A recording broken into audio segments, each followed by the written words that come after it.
बिस्मिल्लाहिर्रहमानिर्रहीम। अस्सलाम वालेकुम नाज़रीन, आप यूट्यूब चैनल देख रहे हैं, मैं इमरान ख़ान हूँ। नाज़रीन, सबसे पहले तो नेतन्याहू की पसंदीदगी के हवाले से एक सर्वे सामने आया और ये एक फरमाइशी किस्म का सर्वे लगता है क्योंकि पाकिस्तान में इसके अजीबोगरीब नताइज आए हैं। पहले जो नताइज आए और जो सर्वे मैं आपके सामने रख देता हूँ, ये है जनाब सर्वे। और पाकिस्तान के मीडिया में, अखबारात में इस सर्वे को छपवाया जा रहा है। पाकिस्तान के मुख्तलिफ जो मीडिया ग्रुप्स हैं उनकी वेबसाइट्स के ऊपर इस सर्वे को डाला जा रहा है ताकि पाकिस्तान में ग्राउंड बनाई जाए। देखिए, नेतन्याहू के हवाले से पूरी दुनिया के अंदर ये चीज़ सबको पता है कि वो दुनिया के मुतनाज़ तरीन शख्स हैं और नेतन्याहू कई मुल्कों में दाखिल नहीं हो सकता, यूरोप के अंदर कई इलाकों में नहीं जा सकता। नेतन्याहू के ऊपर जंगी जराइम का मुकदमा है, नेतन्याहू के ऊपर अक़वाम मुत्तहिदा में मामलात हैं और इसीलिए अब एक और डोनाल्ड ट्रंप ने सिस्टम बनाया बोर्ड ऑफ पीस का, जिसको बोर्ड ऑफ नेतन भी बाज़ लोग कहते हैं और कोई लोग उसको गज़ा बोर्ड भी कहते हैं। तो ये जो बोर्ड बनाया, उस बोर्ड के अंदर नेतन्याहू को डाला गया ताकि आलमी रहनुमाओं के साथ बैठ के नेतन्याहू की जो तन्हाई है वो दूर हो जाए। अब जनाब, गैलप इंटरनेशनल के सर्वे के मुताबिक इसराइली वज़ीर आज़म को सबसे ज़्यादा नापसंद किया जाता है ईरान में, यानी 98% ईरानी शहरी नापसंद करते हैं नेतन्याहू को। इसके बाद बरतानिया में 52% बरतानिया के शहरी नेतन्याहू को नापसंद करते हैं। अमेरिका में 42% अफराद जो है वो नेतन्याहू को खुलकर नापसंदीदा कहते हैं। लेकिन आपको हैरत होगी कि पाकिस्तान में ये सर्वे कहता है कि सिर्फ 49% लोग इसराइली वज़ीर आज़म नेतन्याहू को नापसंदीदा शख्सियत करार देते हैं। ये क्या पाकिस्तान में फैलाया जा रहा मामला? इससे पहले भी एक हमास के रहनुमा होने का दावा किया गया एक शख्स के हवाले से जो बड़े लंबे अरसे से, लगभग 18 साल से तुर्की में है, और उस शख्स के हवाले से दावा किया गया कि वो हमास के बिहाफ पे बयान दे रहा है और अजीबोगरीब किस्म के बयान छाप दिए गए। फिर पाकिस्तान में एक और जाली सर्वे भी पिछले दिनों किया गया कि पाकिस्तान के बोर्ड ऑफ पीस में शमूलियत पर या फ़ौज भेजने के मामलात पर पाकिस्तानी शहरी क्या कहते हैं। तो वहाँ ये दावा कर दिया गया पाकिस्तानी शहरी इसके हक़ में है। और अब एक दावा ये किया गया कि पाकिस्तानी शहरी जो है वो नेतन्याहू को नापसंद नहीं करते। आप या तो किसी को पसंद करते हैं या नापसंद करते हैं। तो अगर 49% लोग नापसंद करते हैं तो 51% लोग क्या करते हैं? यानी 51% लोग ऐसे हैं जो नेतन्याहू को नापसंद नहीं करते। तो नापसंद ना करने का मतलब यह है कि उसको पसंद करते हैं। तो क्या पाकिस्तानी वाकई ऐसे? इस पर हमने एक सर्वे करवाया, हम रिज़ल्ट आपके सामने रख देंगे। लेकिन सिद्दीक जान साहब ने एक सर्वे करवाया सोशल मीडिया पे और तमाम तर कोशिशों के बावजूद 1.5% से ज़्यादा पाकिस्तानी ऐसे नहीं निकले जो नेतन्याहू को पसंद करते हो। तो ये सर्विस कौन करवा रहा है, इसका नतीजा क्या निकालना चाहते हैं? बात साफ है कि पाकिस्तान के मौजूदा रजीम ने, आसिम मुनीर साहब ने, यह फैसला कर लिया है कि पाकिस्तान इसराइल के साथ वर्किंग रिलेशंस बनाएगा और उसके अमली नमूना, उसका अमली मुजाहरा वो ये है कि शहबाज शरीफ साहब उनके साथ बैठ भी गए, उनके साथ खड़े होकर फ़ोटो भी बना लिया और उनके बोर्ड के अंदर भी शामिल हो गए और फ़ौज भेजने की ख्वाहिश के लिए अमेरिका को बाकायदा एक अर्ज़ी भी पाकिस्तान ने लिखी जो अमेरिकी वज़ीर ख़ारजा ने कहा, और उसका रद्द-ए-अमल या उसका जवाब अभी तक पाकिस्तानी हुकूमत ने नहीं दिया कि जनाब ये झूठ बोल रहे हैं। तो ये इनकी तरजीहात हैं, ये इस तरफ लगे हुए हैं। कुछ तैयारा ख़रीद रहा है, अभी पता चला कि एक तैयारा और भी आ गया। कुछ सोर्सेज ये दावा कर रहे हैं, कुछ लोग जो हैं वो सोशल मीडिया पे दावा कर रहे हैं कि एक तो तैयारा वो था जो मरियम नवाज़ ने लिया, एक उससे भी दुगनी कीमत का तैयारा है जो आर्मी एविएशन ने लिया है। अब ये इतना लग्जरी तैयारा लड़ाई के काम तो आता नहीं है, ट्रैवलिंग के काम आता है। तो इतना लग्जरी और कीमती तैयारा अगर लिया जाता है तो वो किस काम आएगा? यानी अय्याशी वाली ट्रैवलिंग है ना, और क्या है? तो उसमें अब यानी मिलिट्री एविएशन को इस तरह के तैयारे की क्यों ज़रूरत पेश आई? ये सवाल अगर पाकिस्तान में कोई पूछेगा तो वो जबरी तौर पे लापता कर दिया जाएगा और उसको तशद्दुद का निशाना बनाया जाएगा, उसको और उसके ख़ानदान को इबरत का निशान बना दिया जाएगा। लिहाजा मरियम नवाज़ के तैयारे के बारे में तो पूछा जा सकता है, लेकिन मुबैना तौर पे जो आसिम मुनीर साहब का तैयारा, उसके बारे में सवाल नहीं किया जा सकता फिर, अगर तो ये तैयारा लिया गया है। क्योंकि मेरे पास डायरेक्ट इत्तला इसके बारे में कोई नहीं है। जो इन्फॉर्मेशन मुझे मिली है वो सोशल मीडिया के कुछ क्रेडिबल लोग हैं वो उसके ऊपर कह रहे हैं, कुछ ऐसे लोग हैं जिनकी क्रेडिबिलिटी नहीं भी है वो भी इसके बारे में कह रहे हैं। बहरहाल ये खबर तो आई है। और देखें, जहाँ धुआं होता है वहाँ आग तो लगी होती है ना, ऐसे तो नहीं हो जाता। और ये बताया जा रहा है कि ये तैयारा गल्फ स्ट्रीम का उससे भी महंगा और डबल कीमत का तैयारा है। बहरहाल इमरान खान साहब को 25 तारीख को इंजेक्शन लगाया जाएगा, ये हुकूमत ने दावा किया था। हो सकता है 24 को ही खामोशी से निकाल के लगा दिया जाए, अपोजिशन 25 का इंतजार करती रहे, हो सकता है, ये भी हो सकता है। देखिए ये हुकूमत कुछ भी कर सकती है। अगर इमरान खान साहब मान गए तो फिर तो ये उनको इंजेक्शन कहीं पे भी ले जाके लगा देंगे। लेकिन अगर इमरान खान साहब ने ये कहा कि मैं इंजेक्शन नहीं लगवाता, देखिए ना ये ऑप्शन है ना। एक तो इमरान खान साहब को फिक्र है अपनी आंख की और वो ये चाहते हैं उनकी आंख ठीक हो, तो उन्हें ये रिस्क नहीं लेना चाहिए कि उनकी फैमिली को बुलाते हैं या नहीं बुलाते, उन्हें कोऑपरेट करना चाहिए इलाज के लिए। लेकिन एक पॉसिबिलिटी ये भी है कि वो कहें कि मैं इंजेक्शन लगवाता ही नहीं जब तक कि मेरी फैमिली नहीं आ जाती, मेरे डॉक्टर्स नहीं आ जाते, मुझे उनसे बात करनी है, तो फिर इनको मिलवाना भी पड़ेगा। तो ये एक अजीबोगरीब सूरत हाल है। बहरहाल कहाँ लेकर जाते हैं, किस तरह लेकर जाते हैं, किस तरीके से करते हैं, हम कुछ कह नहीं सकते। लेकिन 25 तारीख का दावा किया जा रहा है और तहरीके तहफ़्फ़ुज़ आईन पाकिस्तान ने मुतालबा किया है कि शिफा इंटरनेशनल अस्पताल में लाया जाए, वहाँ पे ये प्रोसीजर किया जाए और डॉक्टर आसिम और डॉक्टर फैसल की मौजूदगी में ये होना चाहिए। जबकि तहरीक इंसाफ और इमरान खान साहब की फैमिली का मुतालबा है कि इमरान खान साहब की बहनों को या फैमिली को भी वहाँ पे होना चाहिए। अब नाज़रीन इस मामले में अयाज सादिक साहब की भी एंट्री हो गई है।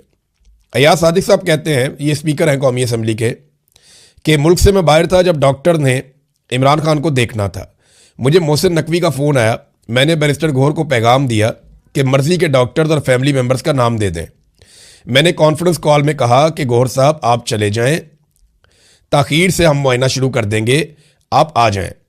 डॉक्टर कहेगा तो 1 महीने के लिए अस्पताल में शिफ्ट कर देंगे, अगर डॉक्टर नहीं मानेंगे तो फैसला कानून के मुताबिक होगा। अयाज सादिक साहब का इस सारे मामले में क्या लेना देना? देखिए अयाज सादिक साहब एक ऐसी शख्सियत है जिन्हें इस्तेमाल कर लिया जाता है राब्तों के लिए, मुज़ाकरात के लिए, बातचीत के लिए। ये उन लोगों में से एक है और एस्टेब्लिशमेंट जो है वो इनके साथ कंफर्टेबल रहती है। मोहसिन नकवी जैसे लोग भी इनके साथ कंफर्टेबल रहते हैं। लेकिन सवाल ये पैदा होता है कि इमरान खान साहब का तो इलाज करना है उनकी बीमारी का, और फैमिली का ये हक है और इमरान खान साहब का ये भी हक है कि उनके ज़ाती मुआलिजीन उस इलाज के बारे में ना सिर्फ सब कुछ जाने बल्कि वो उनके टेस्ट करवा के ये पता कर सके कि इमरान खान साहब के साथ एक्चुअली हुआ क्या। अब इन चीज़ों को छुपाया जा रहा है। अगर इमरान खान साहब एक दबाव बनाने में कामयाब हो जाते हैं और उनकी फैमिली उन्हें मिलती है, देखिए अब ये इमरान खान पे ही मुनहसर है। मिलिट्री एस्टेब्लिशमेंट को अगर कोई दबा सकता है तो बाहर से दबाने वाला काम तो तकरीबन आप समझ लें अभी बंद है। वो दबाव अंदर से ही आना है, वो इमरान खान साहब की फैमिली और इमरान खान साहब ही डाल सकते हैं। तो अगर वो मुलाकात करवाई जाती है तो उसमें इमरान खान साहब की जानिब से लाजमन कोई ना कोई स्टेटमेंट या कोई ना कोई हिकमत अमली या कोई ना कोई बयान बाहर आएगा। अब इसमें पहले से ही जो लोग मिल सकते हैं जैसे कि इमरान खान की बहनें, उन्हें डिस्क्रेडिट किया जा रहा है। मैंने आपको पहले भी ये बात बताई थी कि इमरान खान साहब की बहनों को डिस्क्रेडिट करने पे सारे के सारे लोग लगे हुए हैं ताकि अगर मुस्तकबिल करीब में इलाज की वजह से या ईद की वजह से इमरान खान साहब की मुलाकात हो जाती है अपनी फैमिली के साथ, तो जो भी पैगाम बाहर आए तो पहले से ही उस पैगाम को मुतनाज़ बनाया जा सके। कुछ लोग दावा कर रहे हैं कि अलीमा खानम को गिरफ्तार कर लिया जाएगा, लेकिन इमरान खान की बाकी 2 बहनों का क्या किया जाएगा और जो बाकी रिश्तेदार और लोग हैं उनका क्या किया जाएगा? देखिए ये ख़ानदान एक जंग में उतर गया है और ये पीछे हटने के लिए तैयार नहीं है। तो एस्टेब्लिशमेंट को ही इमरान खान से बात करनी पड़ेगी और कोई रास्ता निकालना पड़ेगा, वरना ये मामला तूल पकड़ता जाएगा और नुकसान पाकिस्तान का हो रहा है।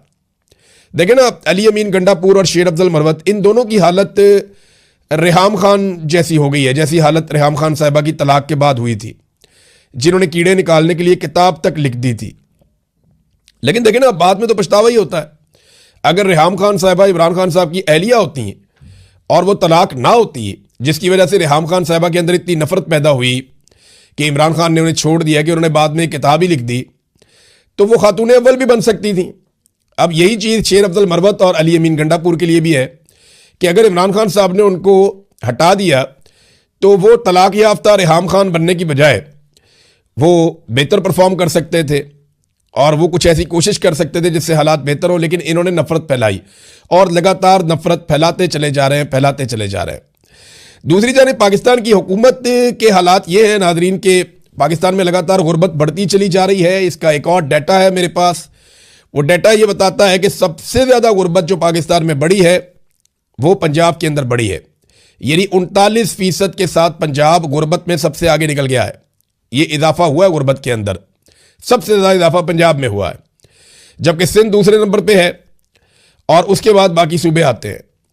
देखिए, ये तैमूर सलीम झगड़ा साहब जो है, ये भी इकोनॉमिस्ट हैं, पाकिस्तान तहरीक इंसाफ से इनका ताल्लुक है। इन्होंने एक डाटा दिया और डाटा देखें, ये तो हकायक की बुनियाद के ऊपर है ना। हुकूमत ने जो एक मेयार रखा हुआ है ना गरीब आदमी का, एक गुर्बत की लकीर होती है कि इससे नीचे जो जाएगा वो गुर्बत की लकीर से नीचे चला जाएगा, वो रोटी के लिए भी तरसेगा, और उस लकीर से ऊपर जो आएगा वो गुर्बत की लकीर से नीचे नहीं है। तो गुर्बत की एक लकीर खींची जाती है। बैनुल अक़वामी सतह पे जो एक मेयार है गुर्बत की लकीर का, वो $4 रोजाना है। यानी जो शख्स $4 रोजाना कमाता है उसे गुर्बत की लकीर से नीचे तस्लीम नहीं किया जाता। 5, 6, 7, $8 अगर आप कमाते हैं, हालांकि यहाँ पे तो यूके के अंदर अगर आप काम करते हैं तो 1 घंटे की इनकम आपकी $13, $14 इतनी इनकम है 1 घंटे की। और अमेरिका भी ऐसे ही है कि डॉलर्स के अंदर पैसे मिलते हैं फी घंटा काम करने के। लेकिन फिर वहां पे ऐसे गरीब नहीं हो सकते ना लोग। अब ये गुर्बत की लकीर से नीचे वो लोग हैं, आलमी सतह का जो मेयार है, जो $4 रोजाना से कम कमाते हैं, जबकि पाकिस्तान ने जो रखा हुआ है वो $1 रखा हुआ है। लेकिन हमने तो अपना मेयार ही दुनिया से तब्दील किया हुआ है ना। जो आलमी मेयार है वो $4 का है, पाकिस्तान ने $1 का रखा हुआ, और ये $1 के मुताबिक पाकिस्तानी गवर्नमेंट अदादो-शुमार जारी करती है। और अगर आप आलमी मेयार के मुताबिक देखें तो पाकिस्तान का हर दूसरा शख्स गुर्बत की लकीर से नीचे जिंदगी गुजार रहा है, क्योंकि पाकिस्तान में ज्यादातर लोग ऐसे हैं जो रोजाना $4 नहीं कमा पाते। ये हालात हैं नादरीन पाकिस्तान के, और जो उन्होंने किए। और इतनी गुर्बत वाले सूबे के अंदर जहां सबसे ज्यादा गुर्बत बड़ी है, उन्हें जहाज चाहिए इंजॉय करने के लिए, अय्याशी करने के लिए। और अब ढिठाई के साथ कह रहे हैं जनाब हमने ले लिया तो क्या हुआ। वो अज़मा बुखारी वो स्टेटमेंट देने के बाद ऐसी गायब हुई है, वो झूठ पे झूठ, झूठ पे झूठ। ये इंफॉर्मेशन मिनिस्टर है या डिस इंफॉर्मेशन मिनिस्टर है? इन्होंने इतने झूठ बोले हैं कि पीका का कानून इनके ऊपर लगता ही नहीं है। कोई कानून पीका का इन पे नहीं लगता। वो दोनों बहनों को उठा के सनम जावेद को, फलक जावेद को अंदर डाल दिया। वो इनसे ज्यादा काबिल भी हैं और उनके ऊपर कोई ऐसा केस बनता भी नहीं है, लेकिन उनके ऊपर केस डाल दिया और खुद ये झूठ बोलती हैं, इनके ऊपर केस ही नहीं डलता। अब जनाब ये रमजान के अंदर जो अफ्तारियां आम लोग भी कर रहे थे ना, वहां जाके भी ये अपनी फोटो चिपका के आ जाते हैं कि जनाब ये अफ्तारी जो है ना, यही सैलाब में इन्होंने किया था। जो भी शख्स मदद करने जाता था उसके कैंप के ऊपर जाके मरियम नवाज के फोटो चिपका देते थे कि ये मरियम नवाज ने किया है। अब जो भी शख्स अफ्तारी करवाता है उसके ऊपर जाके मरियम नवाज का फोटो चिपका देते हैं। कुछ जगह पे जहां सरकार अफ्तारी करवा रही है वहां पे 2 पकौड़े, 1 सेब, 1 केला और 2 खजूरें रख के उस प्लेट के ऊपर, पकौड़ों के ऊपर मरियम नवाज का फोटो लगा दिया। यानी पकौड़ों के ऊपर मरियम नवाज का फोटो का कागज रख दिया। वो इतनी पर्ची है उसके ऊपर मरियम नवाज का फोटो। यार रोजादार है, खुदा का नाम लो यार, वो नई शक्ल देखना चाहते। क्या जरूरी है कि रोजादार जब बेचारा भूखा आएगा अफ्तारी करने के लिए तो उसे मोहतरमा की शक्ल दिखाई जाएगी? ये तो गैर जरूरी काम है। अब उसको टिकटॉक का शौक ही ना हो रोजादार को, तो आप उसको क्यों दिखा रहे हैं ऐसी शक्लें? ये बड़ा नामुनासिब है। रोजादार के साथ ज्यादती है कि उसकी प्लेट के अंदर खातून की शक्ल रख दी जाती है, जो बहुत ही नामुनासिब है, बहुत ही घटिया हरकत है। लेकिन ये इनकी प्रायोरिटीज हैं। और हालात लॉ एंड ऑर्डर के ये है कि पाकिस्तान के अंदर इंसानी हकूक के मामलात के ऊपर तहकीक करने के लिए एक PhD स्कॉलर आता है कनाडा से, हमजा खान। ये शख्स पाकिस्तान में आता है, कैनेडियन नेशनल है, हमजा खान इसका नाम है। ये PhD कर रहा है कनाडा की एक बड़ी यूनिवर्सिटी से, और ये अपना थीसिस लिख रहा है इंसानी हकूक के मामलात में। अब ये शख्स जब पाकिस्तान आता है तो इसको अगवा कर लिया जाता है। मेरे ख्याल में इसका थीसिस सबसे बेहतर थीसिस होगा, क्योंकि इंसानी हकूक की पामालियों के मामलात के ऊपर यह काम कर रहा था, तो इसके अपने इंसानी हकूक पामाल हो गए। अब यह प्रैक्टिकली बता सकता है कि जबरी तौर पे गुमशुदगी क्या होती है। अब यह प्रैक्टिकली बता सकता है कि जब आपको अगवा कर लिया जाता है तो फिर आपके साथ क्या होता है।